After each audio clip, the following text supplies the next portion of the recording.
လာပါကျွန်တော် basic TM trip ပါကျွန်တော်ဒီနေ့မှာဟိုဟာလေးပြပြမယ်ပေါ့နော် device root မလို့ပဲနဲ့ device ID chain နဲ့ညီလေးပါညာလေးကိုကျွန်တော်နည်းနည်းပြပြမယ်အဲ့ဒါတို့ဒီဟို root ရှိတယ်လို့တော့လုံးဝကြီး smooth ဖြစ်တာမျိုးတော့မဟုတ်ဘူးပေါ့နော်အဲ့တော့တခုတတိထားမှာဒီ tutorial full tutorial အစဆုံးကာကြီးကနေ ID လောက်ပြမဲ့ဗီဒီယိုတော့မဟုတ်နည်းနည်း guideline လေးပြပြမှာပေါ့နော်အဲ့ဆိုရင်ကြည့်လိုက်ပါအဲ့တော့ကျွန်တော် root စစ်ပြမယ်ပေါ့နော် root ကျွန်တော်အရင်တော့ phone မှာ root ရှိမရှိကျွန်တော်အရင်တော့စစ်ပြမယ်ဒီမှာလုံးဝ room ရှိဘူးပေါ့နော် no root ဖြစ်ပါတယ်အဲ့တော့ root လုံးဝဖောက်မထားပါဘူးကျွန်တော်ဖုန်းမှာ okay ဟုတ်ပြီအဲ့ဒါဆိုရင်ကျွန်တော်ရင်တော့ဘယ်ကိုသွားမလဲဆို browser တစ်ခုလည်းဝင်လိုက်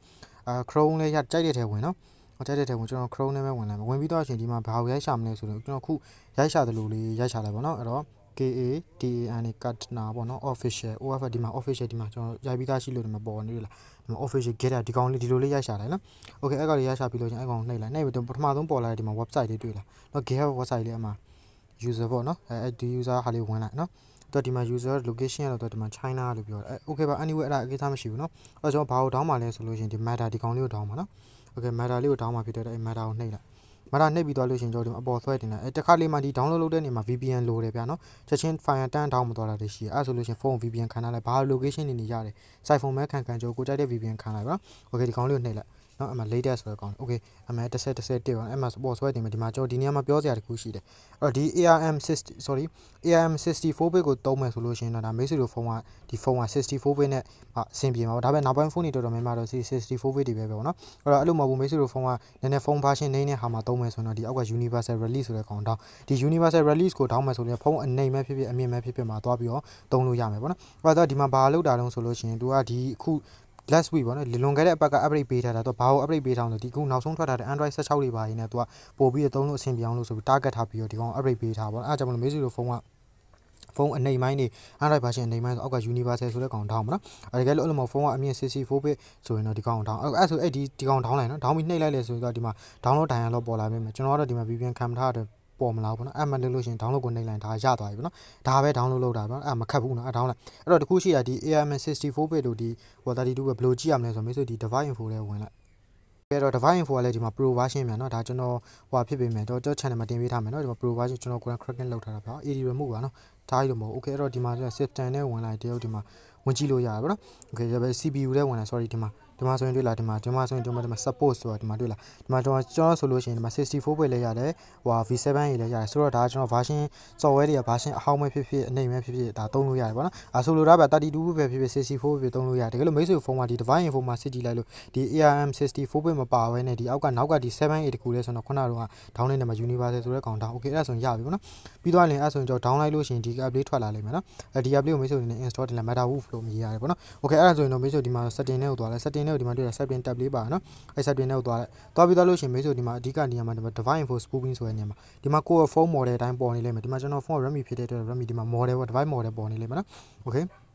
အဲ့ဒီ device model ပေါ်နေတဲ့အချိန်မှာဒီမှာ Android ID နဲ့ plan ကြီးဖြစ်နေတွေ့လားအဲ့မှာ Android ID ကိုကြိုက်တာကိုရိုက်ထည့်လို့လည်းရတယ်လို့ကိုကအဲ့လိုမျိုး random လုပ်ချင်တယ်ဆိုရင်ဒီမှာ random နှိပ်လိုက်ပါနော် okay random နှိပ်လိုက် okay random နှိပ်လိုက်လို့ရှိရင်တော့ဒီမှာ operation success ဆို toast message လေးပြသွားမယ်ဒါဆိုရင်ရပြီပြီးရင် back တစ်ချက်ပြန်ဆုပ်လိုက်ဆုပ်ပြီးသွားလို့ရှိရင်ပြန်ဝင်လိုက်ပြီးရင်ကျွန်တော်ဒီ setting နဲ့ပြန်သွားပြီးရင်ဒီမှာအဲ့ device info spoofing ကိုဒီမှာတွေ့လား device info spoofing ဝင်ကြည့်လိုက်အဲ့မှာဆိုရင် random ဖြစ်ပြီးဒီမှာ auto သူ generate လုပ်ထားတာဟာလေးပေါ်လာလိမ့်မယ်နော် okay အဲ့ဒါဆိုလေကိုload တဲ့ဒီ device ID အစ်စ်ကပြောင်းသွားမပြောင်းလားဆိုတော့သိချင်တယ်ဆိုရင်ဒီ setting နဲ့ပြန်နှိပ်လိုက်ပြီးသွားလို့ရှိရင်ဒီမှာ import local app ဆိုတာရှိတယ်ဒီမှာကိုဖုန်းထဲမှာ install တင်ထားတဲ့ app တွေကိုဒီမှာ install တင်ကြည့်လို့အဲ့ဒီနေရာမှာကျွန်တော်တို့ကခုနကတော့ဒီ device info ဆိုတော့လေးကိုထည့်လိုက်ပါတော့ဒီမှာ search bar လေးပါတယ်ဒါပေမဲ့ search bar ကိုနှိပ်လိုက်လို့ရှိရင် search bar ကဒီ smooth မဖြစ်ဘူးဗျာစာရတာရတယ်အဲ့ဒါကြောင့်မလို့ဒီကနေပြီးတော့အသေးစိတ်လေးပဲလိုက်ရှာလိုက်မိတ်ဆွေတို့ဖုန်းထဲမှာ install တင်ထားတဲ့ app တွေအကုန်ပေါ်လာမှာအဲ့တော့ဒီနေရာမှာ app များသလိုကြာမယ်ပေါ့နော် app နည်းသလိုမြန်မယ်ဗျ okay အဲ့ဒါဆိုရင်ကျွန်တော်ဘယ်ရောက်ပါမျက်စိမြန်ရှမ်းနေလား device info ဒီမှာနော် okay အဲ့ကောင်လေးရုံးသွင်းပြီးဒီမှာ1ဆိုတာလေးတွေ့တာမိတ်ဆွေဒီမှာနော်အဲ့ကို1ဆိုတာလေးနှိပ်လိုက်1ဆိုတာနေပြီးဒီမှာ accept နှိပ်လိုက်ပါနော် okay ပြီးသွားလို့ရှိရင်တော့ဒီမှာတော့ဘာပေါ်လုံးဆိုတော့ installing ဖြစ်နေတယ် operation set ပေါ့အဲ့ဒါဆို launch ကိုနှိပ်လိုက်ပြီးရင်ဒီမှာဒီလိုပေါ်လာရင် auto ပွင့်သွားလိမ့်မယ် agree and start နှိပ်လိုက်အဲ့ဒါဆိုရင်ကျွန်တော်ခုနချိန်ခဲ့တဲ့ device info ကမတူတော့ဘူးပေါ့နော်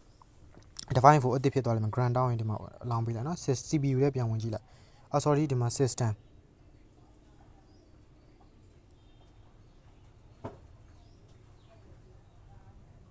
device နော်ဒီမှာ device ထဲမှာတွေ့လား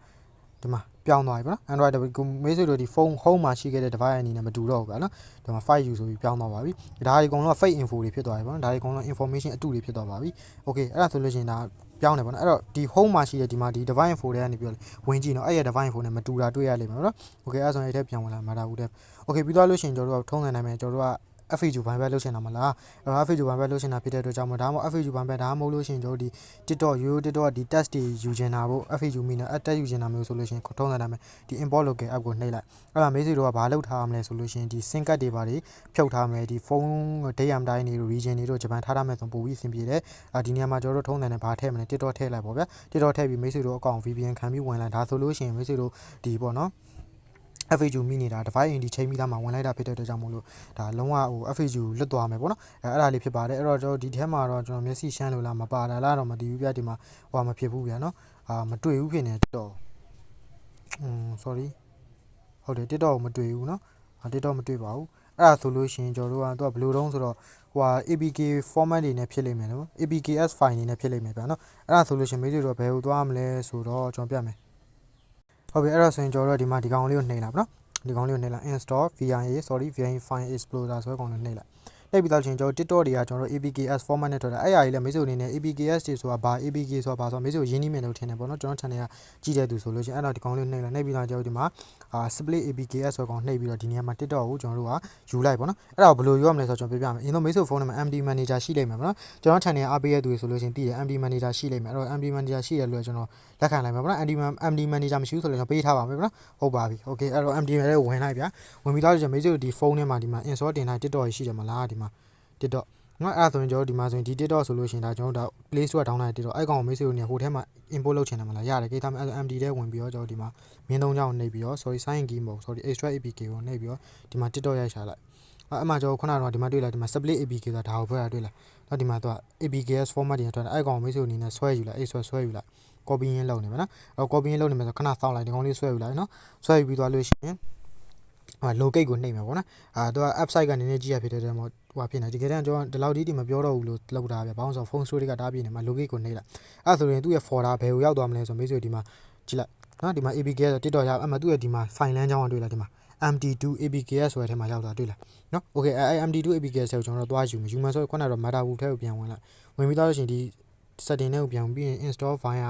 file explorer တော့နှိပ်ပြီး APKS ကိုနှိပ်ပြီးတော့ခုန MD2 ထဲမှာရှိရနော် okay အဲ့ဆိုဒီထဲကိုဝင်လိုက်ပြီးတော့ကျွန်တော်ဒီ device ကိုရွေးမယ်ပြီးတော့ဒီမှာ MD2 folder တွေ့လားပြီး APKS ထဲမှာရှိတယ်အဲ့တော့အဲ့ထဲမှာခုနကတော့ကျွန်တော်တို့ရွေးခဲ့တဲ့ TikTok အောက်ဆုံးနားမှာရှိလိမ့်မယ်အဲ့ဒီမှာတွေ့လား TikTok ဒီမှာဆိုတော့ဟိုလေးနဲ့ brush နဲ့ပြမရလို့ဒီမှာတွေ့လား TikTok 3.3 APK အဲ့ကောင်လေးမိတ်ဆွေအနေနဲ့ရွေးပြီးတော့ထည့်ပေးလိုက်နော်အဲ့ဆိုလို့ရှိရင်ရလိမ့်မယ်အဲ့ဒီမှာအကောင့်ဒီမှာ TikTok ကလည်းဒီလိုလေးပေါ်သွားပြီဗျ sorry ဒီမှာခုနလိုဒီနားမှာ TikTok လို TikTok လေးခုနဒီ device info ပြဆိုဒီနားမှာလာပြနေလိမ့်မယ်လာပြလို့ရှင်မိတ်ဆွေတို့နေအဲ့ကောင်လေးကိုအကောင့် VPN ဒီမှာချိန်ပြီးတော့အကောင့်ဝင်လိုက်မယ်ဆိုလို့ရှင်ဒါ FAQ ဘန်ဘက်ဆိုလို့ရသွားမှာပေါ့နော် device ID အဲ့နည်းနဲ့ချိန်တာဖြစ်ပါတယ်ဟောဒါ no root ချိန်တာပေါ့နော်root ချိန်တယ်လို့ root နဲ့ရှိတယ်လို့တိတ်တော့ဘယ်လိုဆိုရှင်စင်မပြူးထားပါဒါပေမဲ့မသိဘူးလို့ပြောလို့ရတယ်ပေါ့နော်ဆိုတော့ဒီဗီဒီယိုကတော့ဒီလောက်ပါပဲအဲ့တော့ကြိုက်တယ်ဆိုရင်လည်းပဲဒါတကယ်ချင်းတွေလည်း share ပေးလိုက်အောင်လို့ပြောရင်းနဲ့ပဲကျွန်တော်ဒီဗီဒီယိုလေးကတော့အကြောင်းလေးပဲရလိုက်တယ်ပေါ့နော်အဲ့တော့ကျွန်တော် channel မ join သေးဘူးကျွန်တော်ပြပါအောင်ကျွန်တော်တော့ basic TM 3 admin ကျွန်တော်ပဲဖြစ်ပါတယ်ဗျ